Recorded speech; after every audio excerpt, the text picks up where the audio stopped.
నంద్యాల జిల్లా ఆత్మకూరులో కలకలం సృష్టించిన యువకుడి సూసైడ్ నోట్ వ్యవహారం సుఖాంతమైంది. అదృశ్యమైన నిరంజనవలిని విజయవాడలో గుర్తించిన పోలీసులు ఆత్మకూరుకు తీసుకువచ్చి సోమవారం నాడు వారి తల్లిదండ్రులకు అప్పగించారు. బెట్టింగ్ యాప్లో 13 లక్షలు పోగొట్టుకోవడంతో మనస్తాపానికి గురై గత శుక్రవారం 6 పేజీల సూసైడ్ నోటు రాసి ఇంటి నుంచి వెళ్ళిపోయాడు. నిరంజన్ ఆచూకీ కనుగొనేందుకు తీవ్రంగా కృషి చేసిన ఆత్మకూరు సిఐ రాముకు డిఎస్పీ రామాంజీ నాయక్ అభినందనలు తెలియజేశారు. ఈ సందర్భంగా డిఎస్పీ మాట్లాడుతూ సామాజిక మాధ్యమాలలో లోన్ యాప్ల పేరుతో మోసం చేసే అవకాశం ఉందని, ఆన్లైన్ మోసాలకు గురి కాకుండా ఉండాలని కోరారు. ఏదైనా అలాంటి మెసేజ్లు వచ్చినా మోసాలకు గురి అయినా పోలీస్ స్టేషన్లో తెలపాలని కోరారు. నంద్యాల జిల్లా ఆత్మకూరు సబ్ డివిజన్ పరిధిలో ఆత్మకూరు టౌన్ పోలీస్ స్టేషన్ నందు నిరంజనవల్లి అనే వ్యక్తి 3 రోజుల కిందట ఒక సూసైడ్ నోట్ అంటే నోట్బుక్లో రాసి బైక్ను గౌడ సర్కిల్లో బైక్ పెట్టేసి వాళ్ళ బంధువు పిల్లలకు ఫోన్ చేసి ఈ విధంగా నేను 13 లక్షలు అప్పులైనాయి, నేను చనిపోవాలని వెళ్ళిపోతున్నాను, నువ్వు వచ్చి ఆ బైక్లో నా నోట్బుక్ చదువుకోమని చెప్పినాడు.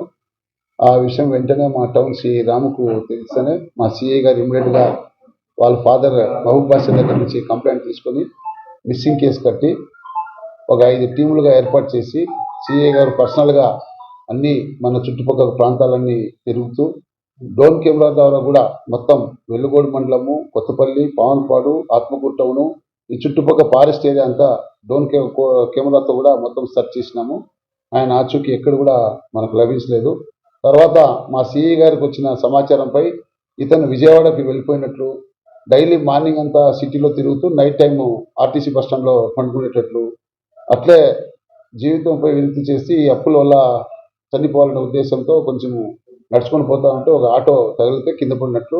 తర్వాత ఇమ్మీడియట్గా మా సిఐ గారికి సమాచారం వస్తే ఆ లోకల్ పోలీసులతో మా సిఐ గారు మాట్లాడి అతనికి అక్కడ హాస్పిటల్ జాయిన్ చేయించి ట్రీట్మెంట్ ఇప్పించి మా పోలీసులు వాళ్ళ పేరెంట్స్ ద్వారా పోయి విజయవాడ పోయి అక్కడ నుంచి ఆయన తీసుకొని వచ్చి ఈరోజు ఎంఆర్ఓ గారి దగ్గర రొడ్డిచ్చేసి ఆయన స్టేట్మెంట్ రికార్డ్ చేసినాము.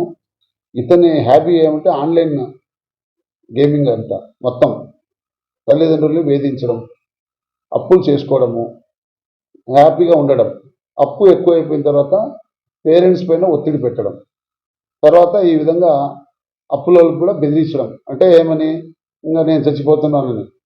ఇది ఈయనకు అలవాటు. ప్రీవియస్లీ కూడా ఇదే విధంగా చేసినాడు. అయినా మేము కూడా అతనికి మంచిగా కౌన్సిలింగ్ చేసి ఆయనకి వాళ్ళ పేరెంట్స్ని హ్యాండ్ ఓవర్ చేస్తున్నాము. మీ మీడియా ద్వారా, మా మిత్రుల ద్వారా ఈ సమాచారం యూత్ కూడా చెప్తున్నాము. దయచేసి ఎవరు కూడా మనకు వచ్చే మెసేజ్లు, సెల్ ఫోన్లో వాట్సాప్ మెసేజ్ రావచ్చు, ఏదైనా సోషల్ మీడియా ద్వారా మనకి ఏది సమాచారం వచ్చినా కూడా ఆన్లైన్ జీవితం ఆడకూడదు. అది చాలా తప్పు. అది దాంట్లో ఎవ్వరు కూడా సక్సెస్ కాలేదు, మొత్తం మోసాలే జరుగుతూ ఉంటాయి. దీనివల్ల మన కుటుంబం నాశనం అయిపోతుంది, మనం కూడా ఆర్థికంగా ఇబ్బంది పడతాము, అప్పుల పాలై బంగారు భవిష్యత్తుని నాశనం చేసుకుంటాం. కాబట్టి దయచేసి ఎవరు కూడా ఆన్లైన్ జీవితం ఆడుకోకుండా ప్రశాంతంగా ఉంటారని మా పోలీస్ డిపార్ట్మెంట్ ద్వారా మేము రిక్వెస్ట్ చేస్తున్నాం. మా సిఐ గారు చాలా కష్టపడి అతన్ని ట్రేస్ చేసినందుకు మా ఎస్పీ ద్వారా అతనికి కూడా మేము మంచి రివార్డ్ ఏర్పాటు చేస్తాం. ఆయనకి, ఆయన సిబ్బంది కూడా నేను కూడా ఆయన థ్యాంక్స్ చెప్తున్నాను. ఎందుకంటే చాలా సిన్సియర్గా కష్టపడి ఆయన సక్సెస్ఫుల్గా అతన్ని ట్రేస్ చేసినందుకు మా డిపార్ట్మెంట్ తరఫున రాము సిఐ కూడా థ్యాంక్స్ చెప్తున్నాను.